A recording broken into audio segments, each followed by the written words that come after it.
عليكم صيد البر ما دمتم حرما واتقوا الله الذي إليه تحشرون صدق الله العظيم.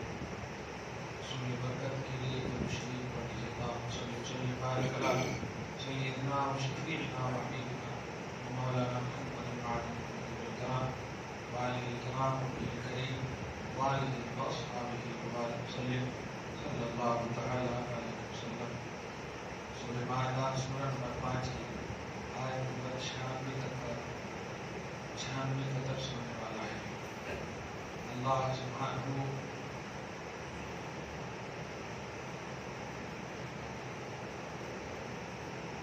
آیت کریمہ میں ارشاد فرماتا ہے تمہارے لیے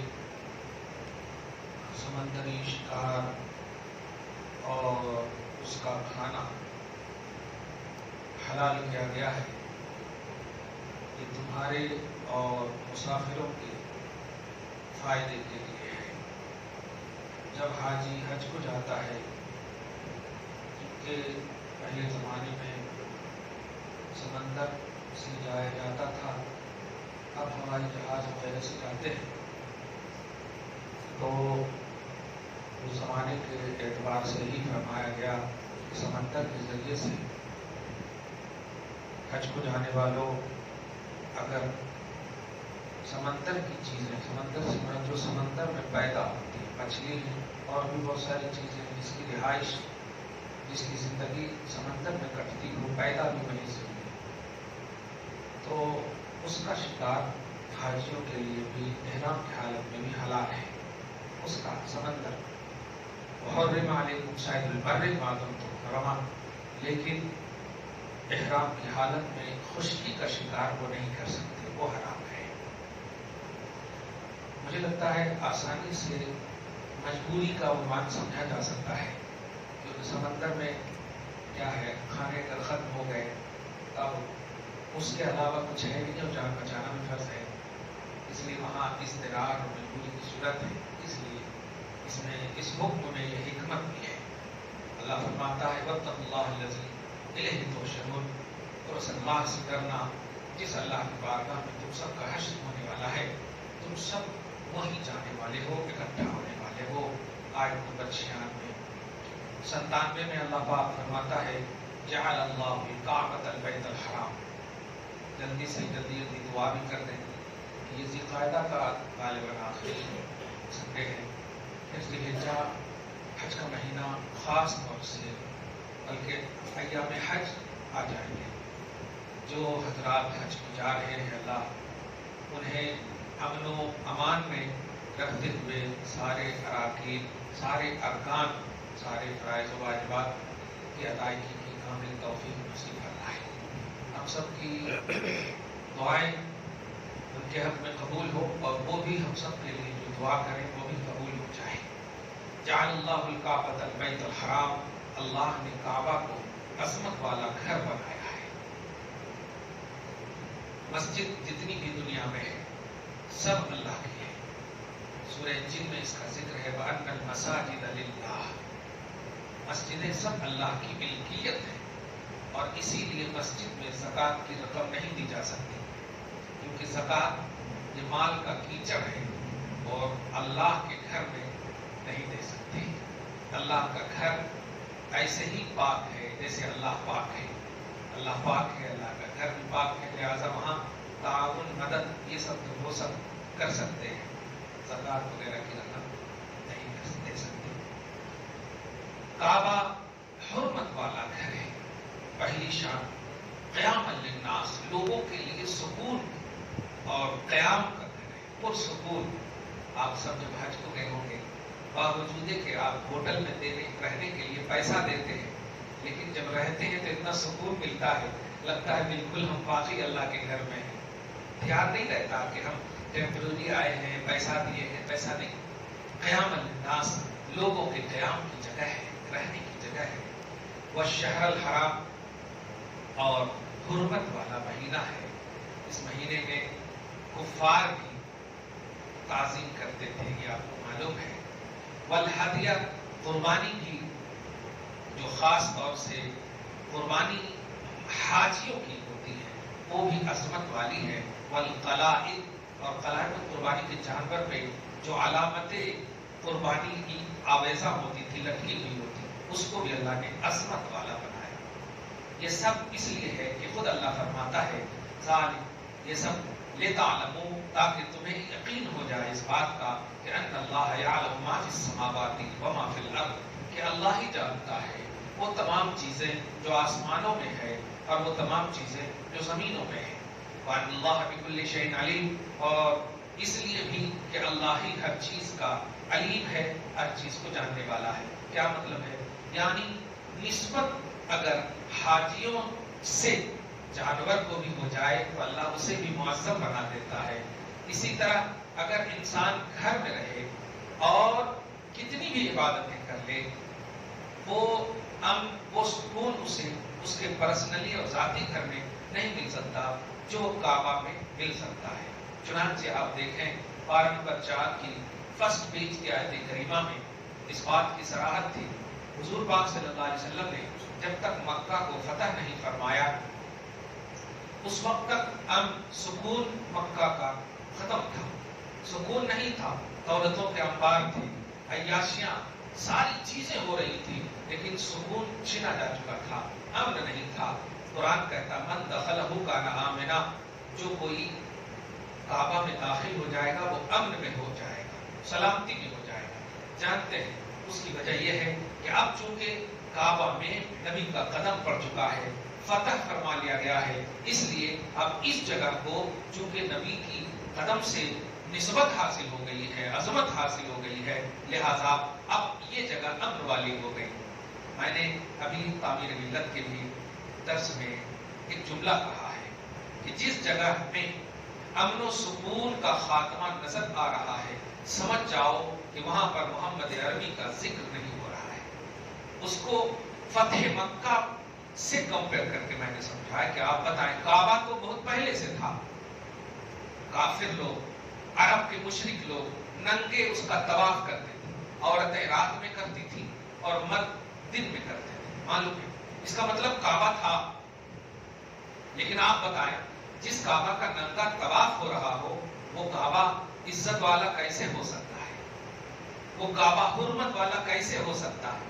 جہاں عزت تار تار نظر آ رہی ہے، عزت وہاں ان کے ٹکڑے ٹکڑے نظر آ رہے ہیں، ناپاکیاں عبادت نظر آ رہی ہے، بے غیرتی عبادت نظر آ رہی، کلچر بن گیا ہو، وہ امن والا جگہ مقام نہیں ہو سکتا.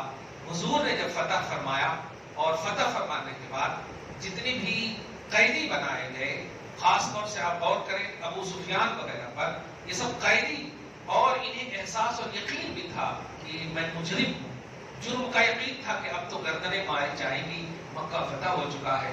لیکن اللہ پاک نے فرمایا لا تثریب علیکم اليوم یغفر اللہ لکم، جاؤ تجھ سے کوئی مواخذہ نہیں ہوگا، تم سب آزاد ہو، اللہ تمہیں بخش دے. آپ اندازہ لگائیں.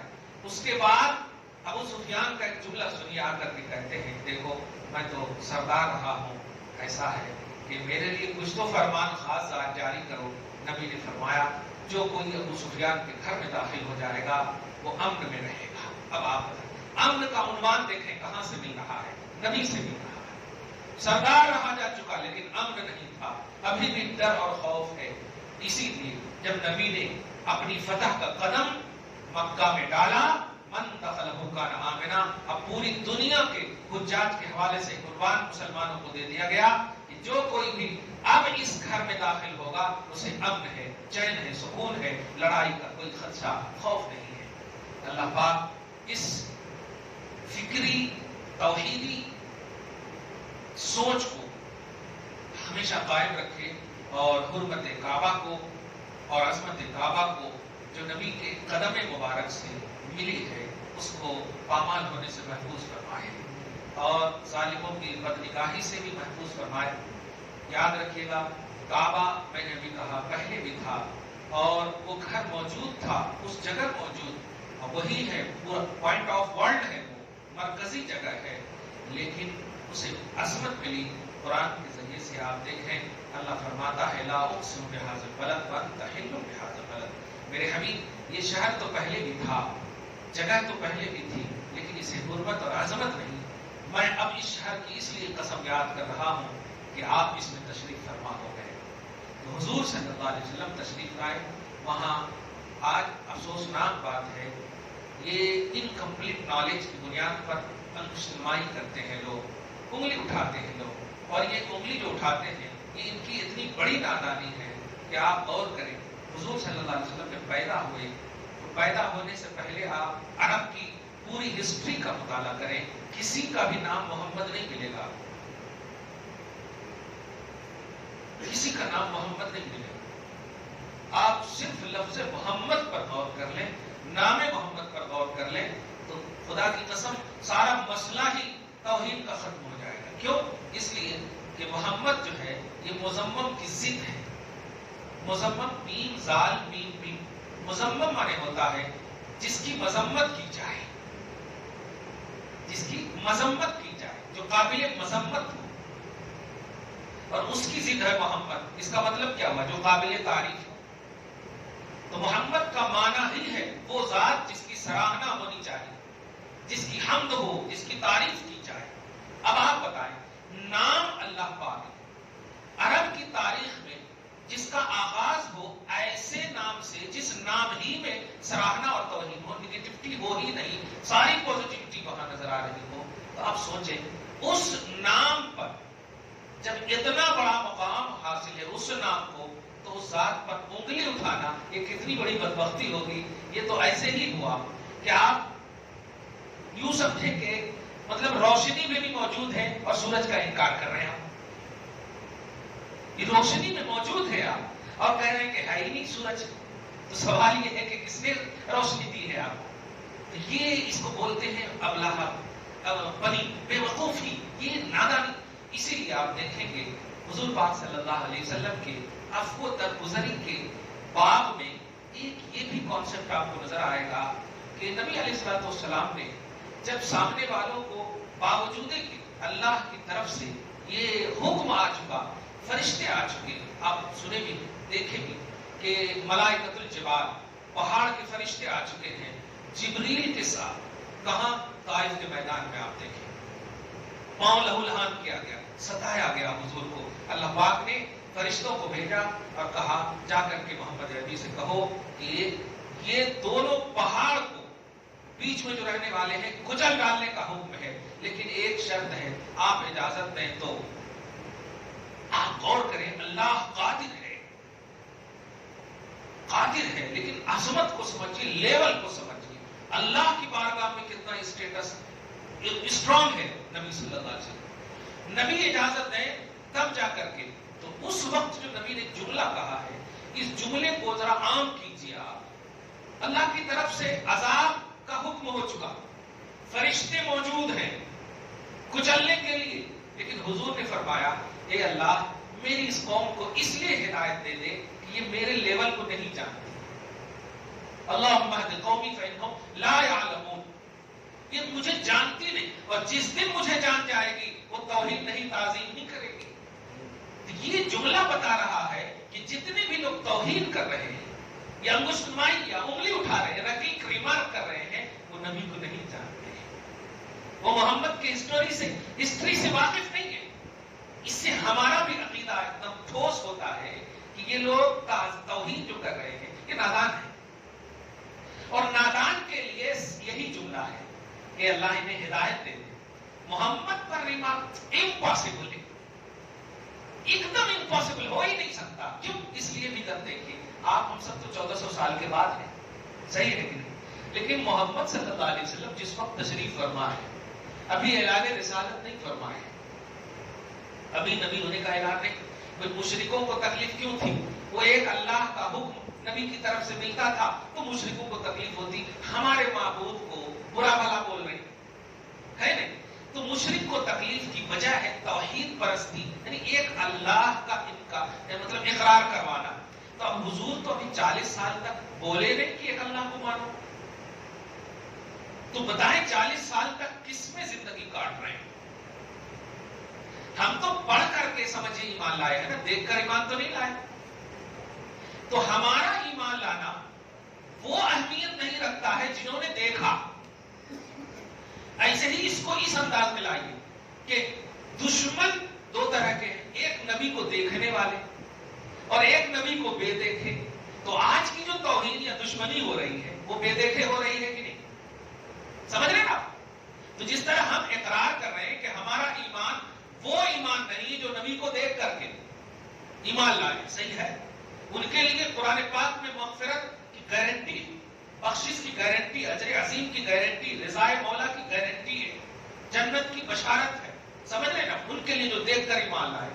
اب آپ غور کریں، ہم یہ یقین نہیں، ہم بس اللہ پر بھروسہ کرتے ہیں، نبی صلی اللہ علیہ وسلم ایمان لاتے ہیں، ایمان کی بنیاد پر ہم اپنے آپ کو جنتی سمجھ سکتے ہیں. گارنٹیڈ طور نہیں، خاتمہ بالخیر کی ہم تمنا اور دعا کرتے ہیں، اللہ ہمارا خاتمہ خیر کے ساتھ فرمائے، ایمان پر فرمائے، صحیح ہے. لیکن صحابہ کے حوالے سے تو آیت اتر گئی ہے کہ یہ جنتی ہے. کیوں؟ اس لیے کہ دیکھ کے ایمان لائے، صحیح ہے. تو اب ذرا صحابہ کے علاوہ جو ہے وہاں جو دشمن جس کو آپ کہیں ابو جہل کا کرو، ابو لہب کا کرو، اتبا شیبہ کا کرو، ان لوگوں نے بھی نبی کو دیکھا. تو آپ بتائیے اسٹیٹس دیکھنے والوں کا بھی اسٹرانگ ہے اور نہ دیکھنے والے، دیکھ کر کے نہ ماننے والوں کا بھی اسٹرانگ، صحیح ہے. دیکھی ہوئی چیز، عربی کا گرامر اور قاعدہ ہے لیس الخبر کالمعائنہ، خبر جو ہے یعنی سنی ہوئی بات دیکھی ہوئی کی طرح نہیں ہوتی. دیکھی ہوئی جس کو پریکٹیکل اور تھیوری بھی بول سکتے، تھیوری جو ہے پریکٹیکل کے برابر نہیں ہو سکتی، صحیح ہے کہ ہاں. مفتی صاحب یہاں ہیں، یہ آپ لوگوں کا پریکٹیکل ہے، لیکن جو لوگ نہیں دیکھے ہیں وہ ان کی تھیوری ہو سکتی ہے کہ آج مطلب پیٹ میں درد ہوتا، صحیح ہے. اب ذرا غور کریں، دشمن جو آج کے ہیں اور 1400 سال کے، میں کمپیئر کر کے بتا رہا ہوں تاکہ آپ کا ہمارا ایمان اتنا اسٹرانگ ہو جائے کہ الحمدللہ ہم خوش رہیں کہ واقعی ارے میرے آقا صلی اللہ علیہ وسلم کیا بات ہے، ان کی عظمت کا عنوان. اس وقت جب دشمنی کرنے والے نبی کو دیکھ رہے ہیں تو ان کی دشمنی بھی گارنٹیڈ ہے، کلیئر ہے. لیکن آپ ان دشمنوں کے بھی زندگی اور ان کے حالات کو پڑھیں گے تو کبھی بھی ان دشمنوں نے نبی کے کیریکٹر پر انگلی نہیں اٹھایا. میں 40 سال سے پہلے کی بات بول رہا ہوں، اس لیے میں محمد بول رہا ہوں، نبی نہیں بول رہا. باوجود کہ پیدائشی نبی ہے، لیکن آپ خالص کا عنوان سمجھیں کہ حضور صلی اللہ علیہ وسلم کو دیکھنے والے ابو جہل، اتبا شیبہ، یہ سب صبح و شام عداوت میں رہتے تھے. مقصد بن گیا تھا نبی کو ٹارگٹ کرنا. لیکن ان لوگوں سے بھی پوچھئے، آپ سورۃ الانعام کی آیت نمبر 33 پڑھیں گے تو آپ کو یہ معلوم ہوگا کہ ایک مرتبہ ابو جہل اور اخنس بن شریف ایک ایسے ہی باغ میں بیٹھا ہوا تھا. اخنس بن شریف جو گستاخوں کا سردار تھا، اس نے ابو جہل سے پوچھا، اے ابو جہل، ابو جہل تو اس نے نہیں کہا، اس نے کہا ابو الحکم، یعنی وہ لوگ ان کو ابو الحکم سمجھتے تھے، دانائی کا باپ. کہا اے ابو الحکم، ذرا بتاؤ محمد کے بارے میں تمہاری کیا رائے ہے. تو آپ تفسیر جلالین وغیرہ کو اٹھائیں گے، پڑھیں گے، آپ کو کتاب میں ملے گی یہ بات. سورہ انعام کی آیت نمبر 33 کے تحت دیکھیں. وہ اس نے ابو جہل نے اس وقت کہا تھا، واللہ ان محمد لصادق، کہ میں اللہ کی قسم کھا کر کہہ سکتا ہوں کہ محمد آل ان آل سچے ہیں. اب آپ بتائیں کون جو دیکھ رہا ہے محمد، جو واقعی دشمن ہے، دشمنی صبح و شام کرنے والا، نہیں ماننے کا اعلان کرنے والا، واقعی دشمن ہے، دیکھنے والا. اب بتائیے ان کی دشمنی معتبر ہوگی کہ نہیں؟ بالکل ہوگی معتبر. تب تو اللہ پاک نے بھی کہا کہ دیکھیے میرے حبیب، یہ ظالم جو آپ سے دشمنی کرتے ہیں نا، یہ بھی آپ کو سچا مانتے ہیں. آج کی تاریخ میں جو لوگ صرف یہودی کلچر یا عیسائی دین یا بس سوشل میڈیا یا گوگل یہ سب کو سرچ کر کے کچھ بھی دیکھ لیے محمد کے خلاف اور آل سمجھ گئے، یہ دشمنی کے بھی قابل نہیں ہے. اگر دشمنی کرنا ہو تو ہسٹری اور مطالعہ کرو ابو جہل کا، مطالعہ کرو محمد کے سامنے جتنے دشمن موجود ہیں، تمہیں معلوم ہوگا کہ وہ جو دیکھنے والے دشمن ہیں، انہوں نے جب محمد کے کلچر اور کردار پر انگلی نہیں اٹھایا، تمہیں حق کیا پہنچتا ہے کہ تم محمد کے کلچر پر انگلی اٹھاؤ، ان کے کردار پر انگلی اٹھاؤ. سمجھ رہے ہیں؟ دشمنی کرنا یہ تمہاری توفیق ہو سکتی ہے، یہ ہم پر احسان ہے اللہ پاک کا کہ ہم دشمنی نہیں، ہم دوست ہیں الحمدللہ. صحیح ہے. تو یہ توفیق کا مسئلہ، لیکن دشمنی بھی بھرپور نبھاؤ تاکہ حق سے تعلق رکھے دشمنی بھی۔ کردار مصطفیٰ پر یہ انگلی اٹھانا، یہ جب کل کے دیکھے ہوئے دشمن نے نہیں کیا، آج کے بے دیکھے دشمن کو حق کیسے پہنچتا ہے؟ یہ بہت امپورٹنٹ اور بڑی اہم بات ہے۔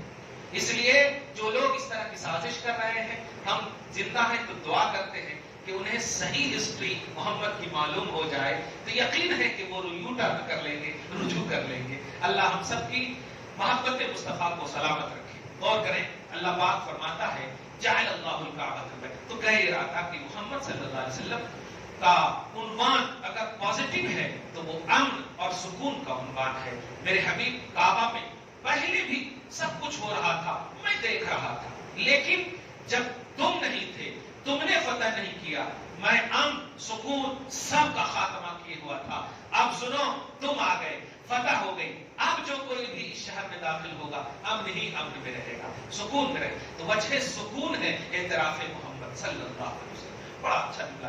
تو اللہ پاک آپ ہم سب کو سلامت رکھے۔ دیکھیے وَأَنَّ اللَّهَ بِكُلِّ شَيْءٍ عَلِيمٌ، بے شک اللہ ہر چیز کو جاننے والا ہے۔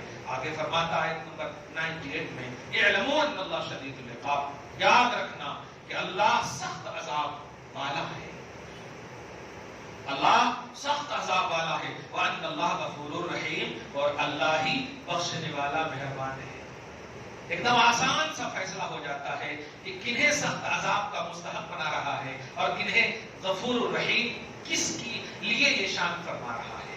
آگے فرماتا ہے نمبر 99 میں، ما علی الرسول الا البلاغ، سنو تم نے محمد کو نہیں مانا، تمہاری بدقسمتی ہے، مان لیتے تمہاری قسمت ہے، اور جو سریا کو چھو لیتی، لیکن محمد کا کچھ نہ بگڑے گا، کیونکہ محمد رسول ہے اور رسول پر تبلیغ کی ذمہ داری ہے، اور انہوں نے من وعن ہماری جانب سے ہمارا پیغام تم تک پہنچا دیا ہے، اس لیے انہیں تبلیغ و رسالت کا تو اجر ملے گا۔ سوچو، انہوں نے پہنچایا، تم نے نہیں مانا، پھر بھی انہیں تو اجر مل رہا ہے اور تمہیں اجر نہیں مل رہا۔ ایک تو میرا انکار اور ایک میرے رسول کا انکار، تو میں سخت عذاب والا بھی ہوں، اور سنو جن لوگوں نے مانا غفور الرحیم، میں انہیں بخشنے والا بھی ہوں اور رحم فرمانے والا۔ ما علی الرسول الا البلاغ، رسول پر نہیں ہے ذمہ داری کے اعتبار سے مگر تبلیغ ہے، تبلیغ انہوں نے کر دی۔ واللہ یعلم ما تبدون وما تکتمون، اور اللہ ہی ہے جو جانتا ہے وہ چیزیں جو تم ظاہر کرتے ہو اور وہ تمام چیزیں جو تم چھپاتے ہو۔ وہی ہے ایک انسان، ہم خود دیکھیں نا آپ کے اندر کیا کیا ہے، آپ جانتے ہیں؟ ڈاکٹروں نے بتا دیا کبھی کہ انسان کے اندر اتنے رگاں ہیں، تو بس ڈاکٹر کی بنیاد پر ہم جانتے، اپنے سے نہیں جانتے کہ ہمارے اندر کتنے رگ ہیں، نہیں جانتے۔ ہماری آنکھ جو ہے کیسے دکھتی ہے، کیسے دیکھ لیتی ہے، ہم نہیں جانتے۔ ہم اپنے اندر جو جو کرشماتی چیزیں، چھوٹی سی مثال لے گا، جب ماں کے پیٹ میں بچہ رہتا ہے، اب آپ بتائیے کیسے آکسیجن دیتا ہوگا اللہ، سوچ رہے ہیں؟ اور آپ کو بتاؤں کہ ماں کے تھن پستان میں 1.5 کلو دودھ جو ہے دنیا کے خالص 5 سیر دودھ سے بھی زیادہ طاقتور ہے۔ دونوں دودھ کو اللہ ہی پیدا فرما رہا مگر 1.5 کلو، اور جب بچہ دودھ پیتا ہے تو دن بھر میں کم سے کم 2 لیٹر دودھ پیتا ہو۔ ایک چھوٹے سے پستان میں 1 کلو کا بھی نہیں ہے، لیکن بچہ پیتا جاتا ہے، 2 سیر دودھ کہاں سے آ گیا؟ کیا بات ہے، ایمان ہے۔ الذین یؤمنون بالغیب، یہ دیکھے ایمان۔ آپ دیکھ رہے ہیں ان تمام چیزوں کو، باہر آتے معلوم اگر ہوتا 3 کلو سے کم کا بچہ ہے تو وینٹیلیٹر پہ رکھنا پڑے گا، اس میں رکھنا پڑے گا، تو یہ کرنا پڑے گا، وہ ڈالنا پڑے گا، بابا ایک دن کا 1 لاکھ روپیہ، اب 9 مہینہ اللہ رکھے ہوا تھا، 1 روپیہ بھی نہیں لے رہا، کیا بات ہے کتنی۔ اور ایک دن آپ غور کریں گے آپ ڈاکٹری کے اعتبار سے کہ 1 سیکنڈ جو ماں کے پیٹ میں جو آکسیجن ملتا ہے وہ 1 سال سے بھی زیادہ کا آکسیجن ہے۔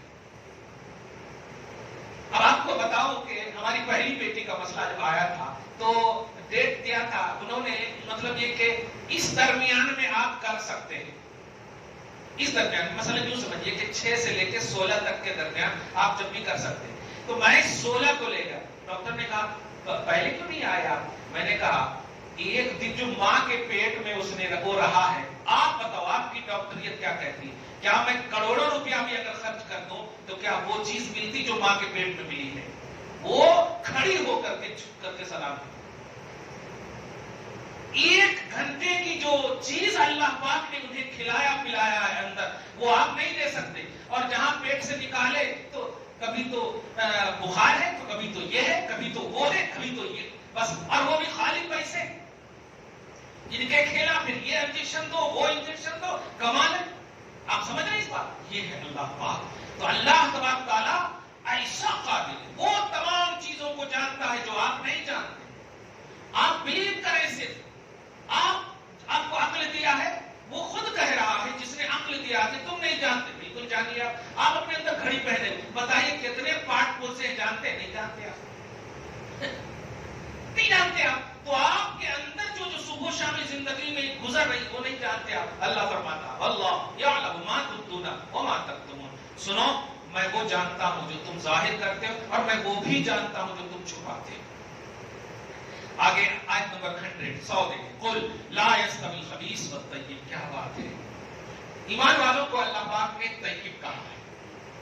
اللہ پاک ہماری ظاہری اور باطنی کو پاکیزگیت سے مالا مال فرمائے. ہمارے ظاہر کو بھی پاکیزہ فرمائے، باطن کو بھی پاکیزہ فرمائے.